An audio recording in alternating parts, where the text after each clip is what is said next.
Hello दोस्तों, मैं आकाश गर्ग आज इस वीडियो में आप सभी को LIC के न्यू एंडोमेंट प्लान के बारे में बताने वाला हूं, जिसका प्लान नंबर है 914। तो आइए सबसे पहले जान लेते हैं कौन कौन इस पॉलिसी को ले सकते हैं। उसके बाद हम एक एग्जांपल लेके इस पॉलिसी के प्रीमियम, मैच्योरिटी और डेथ बेनिफिट के बारे में भी जान लेंगे। तो सबसे पहले बात आती है मिनिमम एज की, यानी कि कम से कम उम्र आपकी कितने साल की होनी चाहिए अगर आप इस इंश्योरेंस प्लान को लेना चाहते हैं। तो वो यहाँ पे दिया गया है 8 साल का, यानी कि अगर आपकी उम्र 8 साल या 8 साल से ज़्यादा की है तो आप इस पॉलिसी को ले सकते हैं। उसके बाद यहाँ पे बात आती है मैक्सिमम एज की, यानी कि अगर आप इस पॉलिसी को लेना चाहते हैं तो ज़्यादा से ज़्यादा कितनी उम्र तक के व्यक्ति इस इंश्योरेंस पॉलिसी को ले सकते हैं। तो वो एज यहाँ पे दी गई है 55 साल की, यानी कि 8 साल से बच्चे से लेके 55 साल तक के व्यक्ति इस इंश्योरेंस पॉलिसी को ले सकते हैं। उसके बाद बात आती है मिनिमम टर्म की, यानी कि इस पॉलिसी को आप कम से कम कितने साल के लिए ले सकते हैं। तो वो टाइम पीरियड यहाँ पे दिया गया है 12 साल का, यानी कि कम से कम 12 साल के लिए आपको इस इंश्योरेंस पॉलिसी को लेना होगा। उसके बाद बात आती है मैक्सिमम टर्म की, यानी कि ज़्यादा से ज़्यादा इस इंश्योरेंस पॉलिसी को आप कितने साल के लिए ले सकते हैं। तो उसके लिए यहाँ पे 35 साल का टाइम पीरियड दिया गया है, यानी कि कम से कम आप 12 साल के लिए इस पॉलिसी को ले सकते हैं और ज़्यादा से ज़्यादा 35 साल के लिए इस इंश्योरेंस पॉलिसी को ले सकते हैं। इसके बीच में आप कोई भी टर्म चूज कर सकते हैं, जैसे कि 13 साल, 14 साल, 15 साल, 20 साल, 21 साल,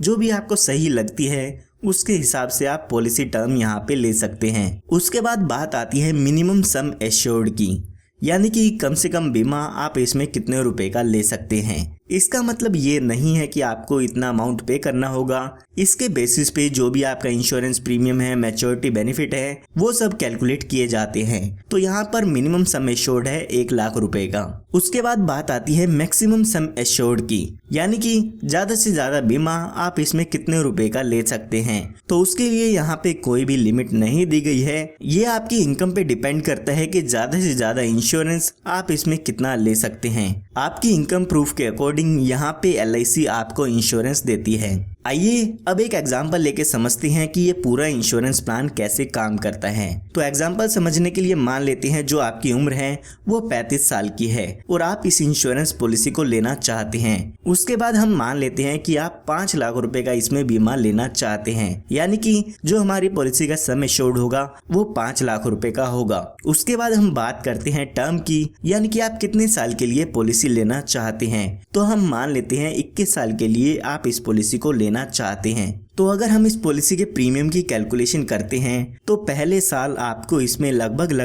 23,908 रुपए का प्रीमियम पे करना होगा। उसके बाद बाकी के बचे सालों में आपको 23,393 रुपए का प्रीमियम पे करना होगा, जो कि आपको ये सालाना पे करना होगा। अगर आप 6 महीने में, 3 महीने में या हर महीने में किस्त भरना चाहते हैं तो वो आप स्क्रीन पर देख सकते हैं। तो यहाँ पर जो अब आपकी एज है वो 35 साल की हो गई है, तो हमने 21 साल के लिए ये पॉलिसी ली है, तो हमें आने वाले 21 सालों के लिए प्रीमियम की पेमेंट करनी होगी। जब आपके 21 साल पूरे हो जाते हैं, यानी कि जब आपकी उम्र 56 साल की हो जाएगी, तो उस समय ये आपकी पॉलिसी खत्म हो जाती है, यानी कि आपकी पॉलिसी की मैच्योरिटी हो जाती है। और जब आपकी पॉलिसी की मैच्योरिटी होगी तो उस समय आपको लगभग 10,54,000 रुपए का अमाउंट मिल जाता है, जिसमें 5 लाख रुपए का आपका सम एश्योर्ड होता है, 5,04,000 रुपए का बोनस होता है और 50,000 रुपए का यहाँ पर फाइनल एडिशनल बोनस आपको मिल जाता है। तो ये टोटल मिला के 10,54,000 रुपए का अमाउंट आपको इसमें मैच्योरिटी पर मिल जाता है। अगर हम देखते हैं कि टोटल हमने 21 साल में कितना प्रीमियम पे किया है, तो हमने 21 साल के दौरान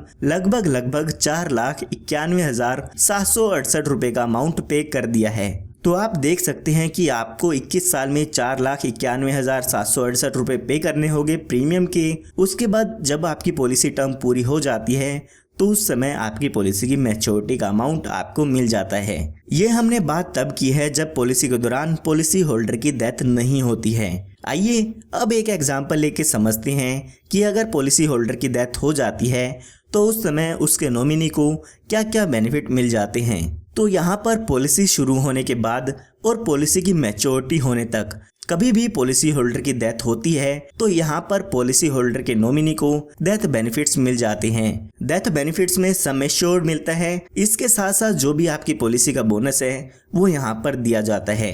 तो हमारे केस में मान लेते हैं पॉलिसी होल्डर की डेथ 39 ईयर्स की एज में हो जाती है। तो यहाँ पर जब भी पॉलिसी होल्डर की डेथ होगी तो उस समय जो भी आपका सम एश्योर्ड है यानी कि 5 लाख रुपए का अमाउंट मिलेगा। साथ ही साथ जितने साल भी आपकी पॉलिसी चली है उसका बोनस यहाँ पे दिया जाता है। तो 1,20,000 रुपए का बोनस हमें यहाँ पे मिल जाएगा।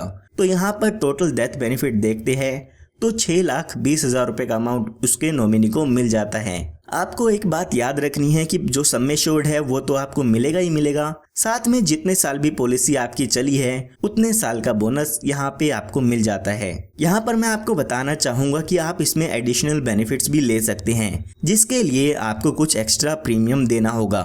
तो यहाँ पर आप अपनी पॉलिसी में टर्म राइडर ऐड करा सकते हैं। अगर आपने अपनी पॉलिसी में टर्म राइडर लिया है और अगर पॉलिसी होल्डर की नेचुरल डेथ होती है तो उस केस में आपको यहाँ पर एडिशनल 5 लाख रुपए का अमाउंट डेथ के केस में मिल जाता है। यानी कि जो 6,20,000 रुपए का अमाउंट मैंने आपको बताया है वो तो मिलेगा ही मिलेगा, साथ में टर्म राइडर के 5 लाख रुपए और मिल जाते हैं, यानी कि टोटल 11,20,000 रुपए का अमाउंट डेथ पर मिल जाएगा। इसी तरह से यहाँ पर आप accidental death and disability benefit rider भी ऐड करा सकते हैं। यहाँ पर अगर एक्सीडेंटल डेथ पॉलिसी होल्डर की हो जाती है यानी कि एक्सीडेंट के कारण पॉलिसी होल्डर की डेथ होती है तो उस केस में यहाँ पर एडिशनल 5 लाख रुपए मिलते हैं। यानी कि जो बेनिफिट मैंने आपको बताए हैं वो तो मिलेंगे ही मिलेंगे, साथ में एक्सीडेंटल डेथ बेनिफिट राइडर के 5 लाख रुपए भी आपको मिल जाएगी या आपके नॉमिनी को मिल जाते हैं।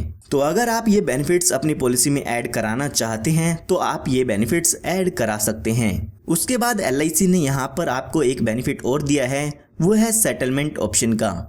LIC यहाँ पर आपको कहती है कि आपका जो भी मैच्योरिटी का अमाउंट है यानी कि जो भी आपको पॉलिसी खत्म होने पर अमाउंट मिलना होता है उसको आप हमसे इंस्टॉलमेंट में ले सकते हैं। उस अमाउंट को आप 5, 10 या 15 साल के इंस्टॉलमेंट में हमसे ले सकते हैं। जो भी इंस्टॉलमेंट का अमाउंट होगा उस पे LIC आपको इंटरेस्ट भी देती है। पॉलिसी की मैच्योरिटी होने से 3 महीने पहले तक आपको LIC को बताना होगा अगर आप मैच्योरिटी के अमाउंट को इंस्टॉलमेंट में लेना चाहते हैं। इसी तरह से आप डेथ बेनिफिट को भी इंस्टॉलमेंट में ले सकते हैं। आप पॉलिसी के दौरान बता सकते हैं कि आपकी डेथ होने के बाद जो भी ये अमाउंट होगा वो आपके नॉमिनी को इंस्टॉलमेंट में मिले या एक साथ मिले। अगर आप इस ऑप्शन को लेना चाहते हैं तो ले सकते हैं, वरना आप अपने पैसे को एक साथ भी ले सकते हैं। उसके बाद यहाँ पे आपको कुछ और बेनिफिट मिल जाते हैं इस पॉलिसी में।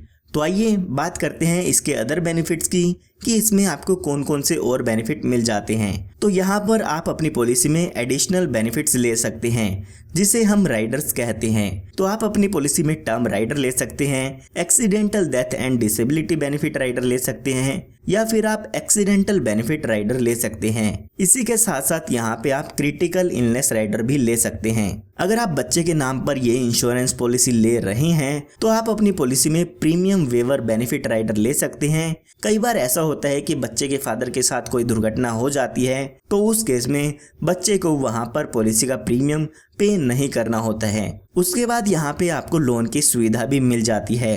पॉलिसी शुरू होने के 2 साल बाद आप अपनी पॉलिसी पर लोन ले सकते हैं। जो भी लोन का अमाउंट होगा उस पर आपको इंटरेस्ट LIC को पे करना होता है।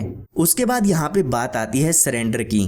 तो पॉलिसी शुरू होने के 2 साल बाद आप अपनी पॉलिसी को सरेंडर भी करा सकते हैं। उस समय जो भी आपकी पॉलिसी की सरेंडर वैल्यू होती है वो LIC की तरफ से आपको मिल जाती है। अगर आप 2 साल से पहले अपनी पॉलिसी को सरेंडर कराते हैं तो उस समय आपको कोई भी पैसा वापस आपका नहीं मिलता है। उसके बाद यहाँ पे बात आती है मोड ऑफ पेमेंट की, यानी कि आप यहाँ पे अपनी पॉलिसी का प्रीमियम 1 साल में भी भर सकते हैं, 6 महीने में भी भर सकते हैं, 3 महीने या हर महीने भी आप अपनी पॉलिसी का प्रीमियम भर सकते हैं। तो LIC ने यहाँ पर आपको 4 मोड ऑफ पेमेंट दिए हैं। जो भी आप मोड ऑफ पेमेंट यहाँ पर चूज करना चाहते हैं वो यहाँ पर ले सकते हैं।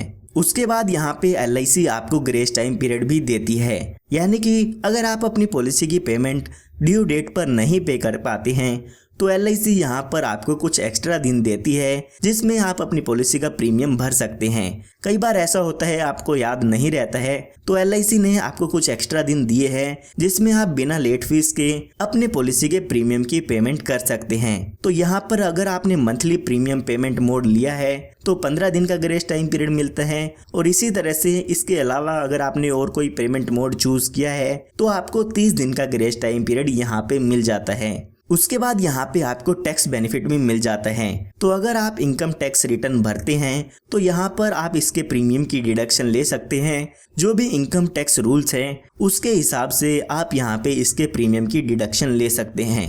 इसके साथ साथ जो भी मैच्योरिटी का अमाउंट होता है या डेथ बेनिफिट आपको मिलता है वो भी यहाँ पर इनकम टैक्स से एग्जेम्प्ट होता है। इनकम टैक्स के सेक्शन 10(10)(d) में यहाँ पर आपको एग्जेम्प्ट कर दिया गया है, यानी कि आपको मैच्योरिटी और डेथ की क्लेम पर कोई भी टैक्स नहीं देना होगा। उसके बाद यहाँ पे बात आती है रिवाइवल की। कई बार ऐसा होता है आप अपनी पॉलिसी का प्रीमियम टाइम पर पे नहीं कर पाते हैं, तो LIC ने यहाँ पर आपको 5 साल का टाइम पीरियड दिया है, यानी कि अगर आपकी पॉलिसी बंद हो जाती है तो 5 साल के अंदर अंदर आप अपनी पॉलिसी को फिर से शुरू करा सकते हैं। जो भी पॉलिसी का प्रीमियम होगा और जो भी उसकी लेट फीस होगी वो आप पे करके अपनी पॉलिसी को 5 साल के अंदर अंदर फिर से शुरू करा सकते हैं। तो उम्मीद करता हूं आपको अब LIC के प्लान नंबर 914 के बारे में सभी इंफॉर्मेशन मिल गई होगी। तो अगर आप ऐसे ही वीडियोस चाहते हैं LIC प्लान्स के बारे में तो आप हमारे चैनल को सब्सक्राइब कर सकते हैं। अगर आपको ये वीडियो पसंद आई है तो इस वीडियो को लाइक ज़रूर कीजिएगा, और अगर आप और भी कुछ इस इंश्योरेंस प्लान के बारे में जानना चाहते हैं तो वो आप हमसे कमेंट में भी पूछ सकते हैं।